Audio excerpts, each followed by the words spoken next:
तुम्ही पाहत आहात MCN न्यूज मराठी। बुलढाणा जिल्ह्याच्या शेगाव शहरातील एका प्रसिद्ध हॉटेलमध्ये कर्मचारी म्हणून कामाला असलेल्या महिलेचे अंघोळ करतानाचे फोटो काढून ते व्हायरल करण्याची धमकी देत हॉटेल मालकानेच कर्मचारी महिलेचं लैंगिक शोषण केल्याचा धक्कादायक प्रकार उघडकीस आल्याने शेगाव शहरात खळबळ उडाली आहे।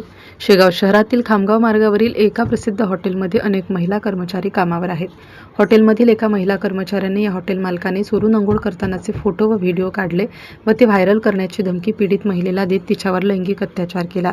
शिवाय जातीवाचक शिव्याही दिल्या। या प्रकरणी पीडित महिलेच्या तक्रारीवरून शेगाव पोलिसांनी तात्काळ हॉटेल मालक ज्ञानेश्वर लिप्ते यांच्या विरुद्ध लैंगिक अत्याचार, विनयभंग व ॲट्रॉसिटी अंतर्गत गुन्हा दाखल करून आरोपीला अटक केली आहे।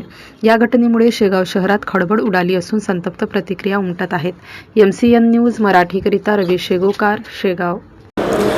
पोलीस स्टेशन शेगाव शहर येथे दिनांक 12/5/2026 रोजी फिर्यादीच्या फिर्यादीवरून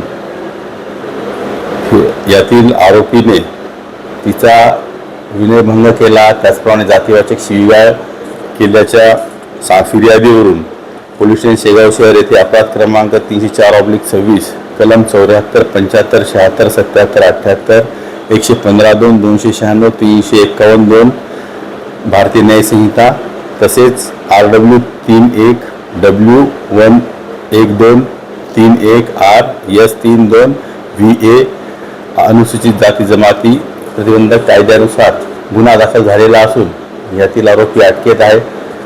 त्याला पुढील कायदेशीर कार्यवाही करण्याकामी न्यायालयात हजर केलेला आहे आणि यात पुढील तपास माननीय ADPO साहेब प्रदीप पाटील साहेब करीत आहेत।